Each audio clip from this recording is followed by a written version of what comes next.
Hello everyone. आज फिर हम जो है अपने प्रीवियस ईयर के 10 क्वेश्चंस देखेंगे और 10 क्वेश्चंस के साथ साथ उनके जो भी उसमें लीगल प्रोविजन यूज हुए या कैसे क्वेश्चंस बन सकते हैं इन पे भी डिस्कशन करेंगे।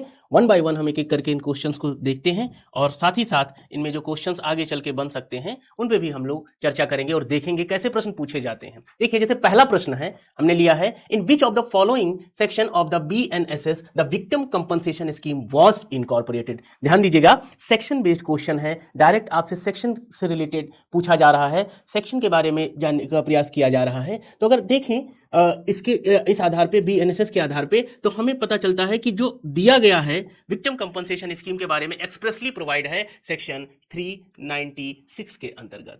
अब 396 के अंतर्गत ये प्रोवाइड है, लेकिन ये है कहां? अगर हम देखें, खास करके अगर हम इन चीज़ों को ऑब्जर्व करें और साथ ही साथ इस प्रोविजंस को देखें कि ये दिया कहां है, तो अगर हम देखें चैप्टर, खास करके चैप्टर 29 जो बात करता है ऑफ जजमेंट की, उसके अंतर्गत ये चीज एक्सप्रेस किया गया है। तो खास करके सेक्शन 396 किसके बारे में बताता है? विक्टिम कंपनसेशन के बारे में बताता है या विक्टिम कंपनसेशन स्कीम के बारे में बताता है। क्या प्रावधानित है कि state government in coordination with a central government prepared a scheme a victim compensation scheme. इस बात को एक्सप्रेसली दिया गया है जब हम सेक्शन 396 को देखते हैं, एक्सप्रेसली प्रोवाइडेड है। साथ ही साथ अगर हम देखेंगे इसके क्लॉज 2 की तरफ जाएंगे तो वहां पे एक्सप्रेसली प्रोविजन दिया गया है, लीगल एड अथॉरिटी के बारे में डिस्कस किया गया है। तो याद रखिएगा कि लीगल एड या लीगल सर्विस अथॉरिटी, जो लीगल सर्विस अथॉरिटी है, उसके बारे में भी एक्सप्रेसिव वे में पूछा जा सकता है, तो वो भी आप इससे लिंक कर लीजिएगा। तो ऐसे प्रश्न भी इनसे पूछे जा सकते हैं, इस प्रकार से भी प्रश्न बन सकते हैं। आइए नेक्स्ट क्वेश्चन देखते हैं। Which section is designated to the cure to some extent that the defect and irregularity in the recording of confession or other statement of the accused under section 183 of BNSS। याद रखिएगा, section 183 of BNSS किसके बारे में बात करता है? Recording of confession and statement before the magistrate. बहुत important section है ये। तो इंपॉर्टेंट इसलिए है क्योंकि ये प्री के लिए भी एज वेल एज मेंस के लिए भी पूछा जाता है। सबसे पहले समझेंगे कि इससे रिलेटेड जो प्रावधान है या जो इस प्रश्न में पूछा गया है, और प्रश्न के साथ साथ जो इससे रिलेटेड लिंक अप सेक्शन पूछे गए हैं, जिससे लिंक किया गया है, वो क्या है? तो पूछा गया कि अगर कोई डिफेक्ट है, कोई इरेगुलरिटीज है, कन्फेशन और अदर स्टेटमेंट, तो उसे क्योर किया जाता है किस सेक्शन के द्वारा या किस सेक्शन के अंतर्गत? सेक्शन 316, 507, सेक्शन 509 या नन ऑफ देम। तो अगर हम देखें, इसको समझें, तो एक आप देखेंगे BNSS के अंतर्गत एक चैप्टर है इररेगुलर प्रोसीडिंग से डील करता है, या इररेगुलर प्रोसीडिंग क्या है उसके बारे में एक्सप्रेसली प्रोवाइड करता है। और खास करके अगर हम देखें तो चैप्टर 37 के अंतर्गत हमें ये चीजें देखने को मिलती हैं। तो 37 के अंतर्गत हमें ये चीजें देखने को मिलती हैं जो कि डील करता है या डील करता है सेक्शन 506 से लेकर सेक्शन 512 तक। आपका जो है सेक्शन 512 तक इसके बारे में एक्सप्रेसली प्रोवाइड है। सेक्शन 506 जो है वो एक्सप्रेस प्रोवाइड करता है कि प्रोसीडिंग विच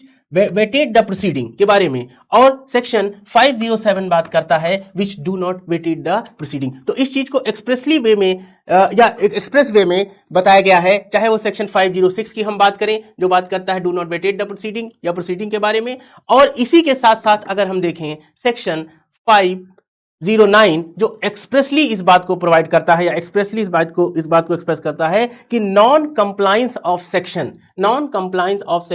183 साथ ही और सेक्शन 316 के बारे में एक्सप्रेस वे में प्रोवाइड किया गया है कि ऐसी अगर कोई कंप्लायंस है जो पूरी नहीं हो रही है, जहां पे क्योर किया जाएगा ऐसे प्रोसीडिंग को तब तक जब तक कि वहां पे ऐसी कोई क्षति ना देखने को मिले, ऐसी कोई क्षति ना हुई हो जो अल्टीमेट इनजस्टिस को रिजल्ट देता हो। तो इस सिचुएशन को अगर हम देखें या इस प्रश्न को अगर हम देखें तो इसका जो सही आंसर है वो क्या है? वो है ऑप्शन सी। तो इसी के साथ साथ अगला प्रश्न अगर हम देखें या अगला प्रश्न अगर हम ऑब्जर्व करें, the police officer power to require the attendance of a person acquainted with the fact and circumstances of the case is mentioned। अब ध्यान दीजिएगा कि आपसे सेक्शन के अंदर के सब डायरेक्टली ऐसे पूछा जाएगा कि किस क्लॉज ऑफ किस सबसेक्शन के अंतर्गत ये मिलती है। तो अगर हम इस प्रश्न को देखें या समझें तो सेक्शन 179 सबसेक्शन 1 ऑफ BNSS के अंतर्गत ये प्रावधानित किया गया है। डायरेक्ट सेक्शन बेस्ड क्वेश्चन है, लेकिन समझना ये आवश्यक है हमें समझना इस बात को बहुत ज़्यादा जरूरी है कि डायरेक्ट अगर हमसे पूछा जाता 179 तो शायद ये क्वेश्चन आसान हो जाता, लेकिन डायरेक्ट ना पूछ के इसने पर्टिकुलर उस प्रोविजन से ही पूछ लिया, पर्टिकुलर उस प्रोविजन के बारे में ही पूछ लिया जहां पे ये शब्द मेंशन है, required the attendance of a person acquainted with the fact and circumstances of the case. तो याद रखिएगा कि ये चीज अगर हम देखें सेक्शन 179 को हम पढ़ते हैं तो सेक्शन 179 के सब सेक्शन 1 के अंतर्गत ये बातें एक्सप्रेसली प्रोवाइड की गई है। ध्यान दीजिएगा कि अगर हम चैप्टर 13 की बात करते हैं, चैप्टर 13 की बात करते हैं तो चैप्टर 13 आपके लिए बहुत ही ज्यादा इंपॉर्टेंट हो जाता है। किस पर्पस के लिए? क्योंकि चैप्टर 13 डील करता है information given to the police officer, information given to the police officer के बारे में बताता है, जो कि 173 से लेकर डील करता है 196 तक। तो याद रखिएगा इसमें जितने भी प्रोविजन निहित हैं या जो भी प्रोविजन यहां बताए गए हैं वो सब आपके लिए इंपॉर्टेंट हो जाते हैं एग्जामिनेशन पॉइंट ऑफ व्यू से। इसी के अंतर्गत अगर आप देखेंगे तो इसी चैप्टर के अंतर्गत जो अभी प्रीवियस क्वेश्चन हमने डिस्कस किया, सेक्शन 183 के बारे में हमने डिस्कस किया कि कोई कन्फेशन और स्टेटमेंट दिया जा रहा है बिफोर द मजिस्ट्रेट, तो उसकी क्या प्रक्रिया होगी, उसका क्या प्रोसेस होगा, उसी के अंतर्गत अगर हम देखें तो ये चैप्टर आपके लिए प्री और मेंस दोनों के लिए इंपॉर्टेंट हो जाता है, क्योंकि यहीं से इंफॉर्मेशन इन्वेस्टिगेशन का जो प्रोसेस होगा, कैसे होगा, किस प्रकार से किया जाएगा, अगर इंफॉर्मेशन रिकॉर्ड नहीं किया जा रहा है पुलिस ऑफिसर के द्वारा तो क्या प्रक्रिया होगी, सारी चीजें यहां पे निहित है। तो इससे रिलेटेड कई सारे और भी प्रश्न बन सकते हैं। आइए नेक्स्ट क्वेश्चन देखते हैं। नेक्स्ट क्वेश्चन है, one of the important principle of evidence law is that evidence to be weak and not in numbered is inherent in which of the following section of the BSA। देखिए आपसे पूछा जा रहा है या आपसे इस बात को एक्सप्रेसली पूछा जा रहा है कि ये प्रिंसिपल है कि एविडेंस नंबर में नहीं, एविडेंस की क्वालिटी, एविडेंस का वेटेज होना चाहिए कि एविडेंस कितना पक्का या कितना सब्सटेंटिव नेचर का है, ना कि बहुत सारा है। इसको जो है नंबर ऑफ एविडेंस को कहीं ना कहीं जो है कंसीडर नहीं किया जाता है। तो डायरेक्टली पूछ रहा है कि ये किस सेक्शन से रिलेटेड है, तो अगर हम देखें तो सेक्शन 139 ऑफ द बीएसए से ये रिलेटेड है। तो याद रखिएगा ऐसे भी प्रश्न आपसे पूछे जाएंगे, इस तरह से भी प्रश्न पूछे जाएंगे। और अगर हम एक्सप्रेस वे में देखें तो ये चैप्टर 9 के अंतर्गत आता है, जो कि डील करता है ऑफ विटनेस से रिलेटेड। तो ये भी प्रश्न है ऑफ विटनेस के जितने भी सेक्शंस हैं या जो भी सेक्शन है, चाहे हम बात करें जो इसकी स्टार्टिंग होती है, इसकी स्टार्टिंग अगर हम देखें तो 124 से लेकर ये स्टार्ट होता है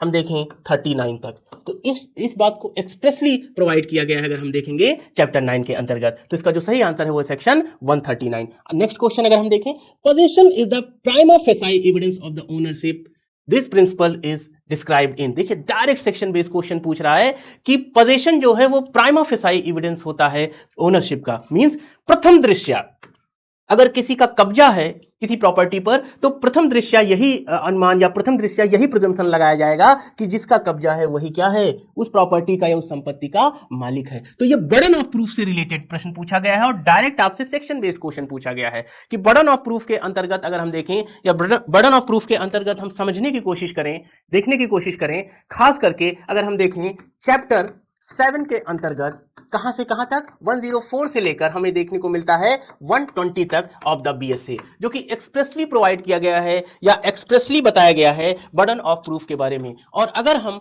इसके अंतर्गत देखें कि कौन सा ऐसा प्रोविजन है जो पोजीशन को ज्यादा महत्व देता है या पोजीशन को सब एक्सप्रेसली ज्यादा सपोर्ट करता है in comparison to the ownership, burden of proof से रिलेटेड अगर हम एक्सप्रेसली से देखें तो बीएसए के अंतर्गत अब है सेक्शन 113 ऑफ द भारतीय साक्ष्य अधिनियम। याद रखिएगा पहले था 110 of the Indian evidence act. तो इसे देखकर कंफ्यूज मत होइएगा, क्योंकि अगर डायरेक्ट क्वेश्चन सेक्शन बेस्ड आए तो ये ध्यान रखिएगा कि 113 के अंतर्गत अब ये है। ये होता क्या है अगर हम इसके बारे में थोड़ा और जानने की कोशिश करें तो इसके स्टेटमेंट्स को अगर हम देखें तो लॉ प्रिज्यूम करता है, लॉ प्रिज्यूम ये करता है कि जिसका कब्जा है प्रथम दृष्टया वही ओनर है। Now it is up to the owner to prove that he is a real owner of that property. इसीलिए कहा जाता है कि 9 आउट ऑफ 10, ध्यान दीजिएगा 9 आउट ऑफ 10 जो है वो राइट्स ये सेक्शन देता है किसको, पजेशर को, और 1 आउट ऑफ 10 राइट जो है किसको है, ओनर को। इसका मतलब यह हुआ कि ओनर के अलावा कोई भी थर्ड पार्टी ऐसा नहीं है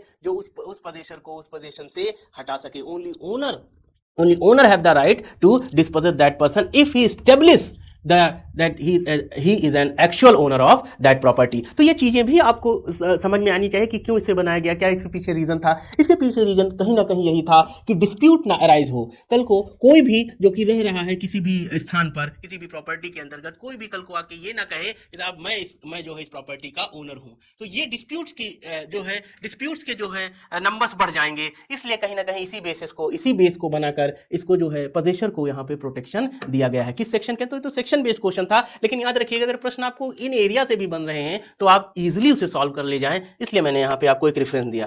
साथ ही साथ देखें अगला प्रश्न अगर हम देखें, विच of the following section of the BSA provide a provision for refreshing memory. Refreshing memory, देखिए रिफ्रेशिंग मेमोरी की अगर हम बात करें या हम इसके प्रोविजंस की बात करें, तो साथ ही साथ हम रिफ्रेशिंग मेमोरी क्या पर्पज है, इसका पर्पज है कि अगर कोई चीज आपने लिखित में कहीं दी हुई है, कोई चीज आपने लिखित में प्रोवाइड किया हुआ है, तो जो चीजें आपने लिखित में दिया है, आपने पहले कहा है, उसको प्रेजेंट किया जाए आपको at the time of examination और at the time of when the witness is produce before the court. तो इस रेफरेंस में डायरेक्ट सेक्शन बेस्ड क्वेश्चन है कि कहां पे है ये, याद रखिएगा बीएसए के अंतर्गत सेक्शन 162 के अंतर्गत ये निहित है। पहले कहां था? 159 के अंतर्गत, किसके? इंडियन एविडेंस एक्ट में। तो डायरेक्ट सेक्शन बेस्ड क्वेश्चन देखिए, अगर आप देखेंगे कि जो प्रीवियस ईयर प्रश्न अगर आप देखेंगे या प्रीवियस ईयर क्वेश्चन आप देखेंगे, तो आपको अधिकतर ये देखने को मिलेगा कि जितने भी क्वेश्चंस पूछे गए हैं या जितने भी क्वेश्चंस आपसे रिक्वायर्ड किए गए हैं, वो sub section based, fact based ज्यादा हैं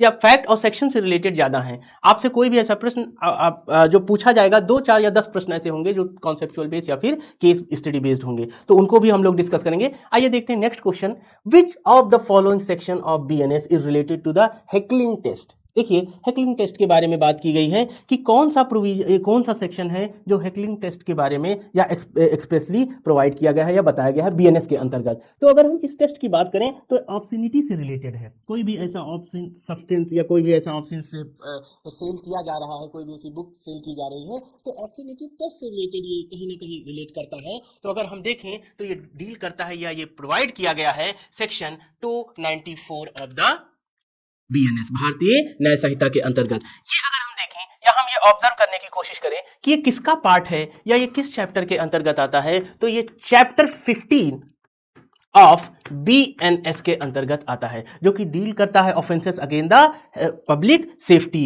हेल्थ की बात करता है या फिर पब्लिक डिसेंसी और एंड मॉरल की बात करता है, उसके अंतर्गत ये निहित है। तो ये भी आपसे पूछ लिया जाएगा ऑब्स्सिनिटी टेस्ट या हेकलिंग टेस्ट किस चैप्टर से, किस पर्टिकुलर चैप्टर से रिलेटेड है ऑफ द बीएनएस। तो आप अवेयर रहिए, इन चीजों को जानते रहिए। अगला प्रश्न अगर हम देखें, नेक्स्ट क्वेश्चन अगर हम देखें, ए कट डाउन अ ट्री on Z ground without his permission and take it away without Z knowledge। याद रखिएगा कि ऐसी सिचुएशन डायरेक्ट आपको जो है ये इलस्ट्रेशन किस तरफ ले जाता है? थेफ्ट की तरफ ले जाता है। पूछा जाएगा कि क्या पेड़ की चोरी हो सकती है? पेड़ की चोरी जैसे ही कट करना शुरू किया, जैसे ही उसने ट्री को कट करना शुरू किया, उसने थेफ्ट की तरफ जो है अपना कार्य या अटेम्प्ट शुरू कर दिया। और यहाँ पे अगर हम देखें कि कट ही नहीं किया, वहाँ से ले भी गया, तो याद रखिएगा कि ऐसी सिचुएशन में या इस फैक्ट्स को अगर हम देखें तो यहाँ पे हमें देखने को मिलता है कि उसका डिसऑनेस्ट इंटेंशन भी है, विदाउट कंसेंट भी है। और जैसे ही पेड़ को कट किया गया, वो क्या हो गया? वो मूवेबल नेचर का हो गया, उसे मूव भी कर लेकर भी जा रहा है। तो ऐसी सिचुएशन अगर फॉल कर रही है तो डायरेक्ट जो है वो किससे रिलेटेड है? The offence of, it is a theft, offence of theft, ना कि एक्सटॉर्शन या डिसऑनेस्ट मिसअप्रोप्रिएशन या क्रिमिनल ट्रेसपास है। याद रखिएगा इलस्ट्रेशन बेस्ड क्वेश्चन आपसे अधिकतर पूछे जाएंगे या इलस्ट्रेशन बेस्ड क्वेश्चन आपसे डिमांड किए जाते हैं जब भी हम जो है एपीओ के पेपर को, एपीओ के प्रीलिम्स या मेंस के दोनों के पेपर देखते हैं, एनालिसिस करते हैं। इसलिए आपके लिए बहुत ज्यादा इंपॉर्टेंट हो जाता है कि जितना हो सके उतना आप इलस्ट्रेशन बेस्ड क्वेश्चन सॉल्व कीजिए, प्रीलिम्स पर्पस के लिए भी और साथ ही साथ मेंस के लिए भी, वो आपके लिए बहुत इंपॉर्टेंट हो जाएगा। थोड़ा अगर हम इसके बारे में और समझें तो हमें पता चलता है कि ये जो टॉपिक है वो डील करता है ऑफेंसेस अगेंस्ट द प्रॉपर्टी के अगेंस्ट ऑफेंसेस के बारे में ये डील करता है। कहां पे प्रोवाइड है? तो अगर हम देखें तो चैप्टर 17 ऑफ द बीएनएस के अंतर्गत ये प्रोवाइड किया गया है। कहां से कहां तक दिया गया है? तो अगर हम देखें सेक्शन 303 से लेकर सेक्शन 334 तक ये प्रोवाइड किया गया है। याद रखिएगा कि सेक्शन 303 जो कि थेफ्ट की बात करता है। इसी के बाद एक सेक्शन और ऐड किया गया है नया, जिसको बोलते हैं सेक्शन 304 स्नैचिंग के बारे में। और कहीं ना कहीं जब हम पढ़ते हैं तो हम ये देखते हैं कि स्नैचिंग क्या है, एक थेफ्ट का ही फॉर्म है, जहां फोर्स जुड़ जाता है, या जहां फोर्स जैसी कोई ऐसी चीजें, कंपेल जैसी चीजें जुड़ जाती हैं, तो वही क्या हो जाता है, स्नैचिंग में। तो आपसे डायरेक्ट पूछ लिया जाएगा, क्योंकि नया न्यूली सेक्शन इसे ऐड किया गया है, तो आपसे पूछा जाएगा snatching is provided under which one of the following section of an BNS as an offence. तो आप याद रखिएगा अंडर सेक्शन 304। तो ये चीजें, ये डाटा इसके साथ आप अवेयर रखिए। साथ ही साथ चले अगला अगर प्रश्न हम देखें, अगला प्रश्न अगर हम देखें या समझने की कोशिश करें, तो रेगुलेशन से है, ये यूपी पुलिस रेगुलेशन से है, और पैरा बेसिस पे पूछा गया है, डायरेक्ट पूछा गया है कि which one of the following para of the UP police regulation relate to the postmortem and the procedure thereof. देखिए याद रखिएगा, प्रोसीजर देयर ऑफ पूछा गया है आपसे कि कहां पे प्रोसीजर इसका होगा, क्या प्रोसीजर हो गया। तो डायरेक्ट क्वेश्चन है, पैरा 139 के अंतर्गत ये बताया गया है। तो ऐसे याद रखिएगा कि आपसे प्रोसीजर पूछा जा रहा है या आपसे जो है प्रोसेस पूछा जा रहा है। इन शब्दों पे विशेष करके प्रश्न पढ़ते समय ये चीजों को आपको ध्यान रखना है कि प्रश्न पूछा किस रेफरेंस में जा रहा है। खास करके प्रीलिम्स प्रश्न जब आप सॉल्व कर रहे हैं, प्रीलिम्स रिलेटेड क्वेश्चन, तो किस रेफरेंस में पूछा जा रहा है वो अवश्य याद ध्यान रखिए। आइए नेक्स्ट क्वेश्चन और लास्ट क्वेश्चन हम देखते हैं क्या है। लास्ट क्वेश्चन अगर हम देखें, which one of the following section of the police act 1861 contains a provision relating to the journal diary. Direct है कि जर्नल डायरी से रिलेटेड किस सेक्शन में यूपी पुलिस पुलिस एक्ट 1861 के अंतर्गत किस सेक्शन में निहित किया गया है प्रोविजन। तो डायरेक्ट प्रश्न है सेक्शन 44 के अंतर्गत। याद रखिएगा, आप अगर यूपी एपीओ या आप जो है कहीं एपीओ की तैयारी अगर कर रहे हैं, तो एपीओ की तैयारी में आपके लिए बहुत इंपॉर्टेंट हो जाता है इन शब्दों को समझना कि जर्नल डायरी क्या है, केस डायरी क्या है, पुलिस डायरी क्या है। इससे रिलेटेड आपसे प्रीलिम्स में भी और मेंस में भी प्रश्न पूछे जाएंगे।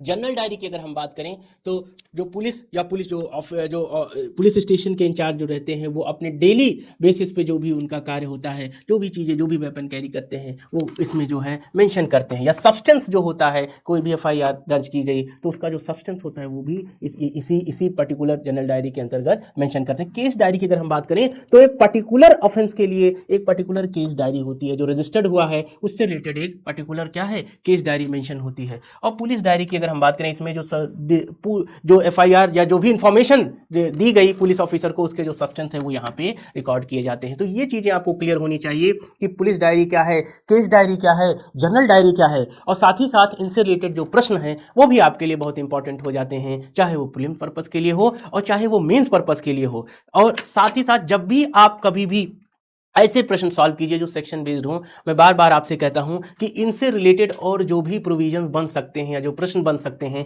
उनको भी नोट डाउन करते चलिए। हो सकता है कि वहीं से प्रश्न आपसे पूछ लिया जाए या उसी फॉर्मेट में प्रश्न पूछ लिया जाए, तो आपके प्रश्नों को गलत करने की संभावना जो है वो कम हो जाए। इसलिए इस बेसिस पे करते रहिए और तैयारी करते रहिए और जुड़े रहिए हमसे। फिर मिलते हैं आपसे कल। Thank you so much.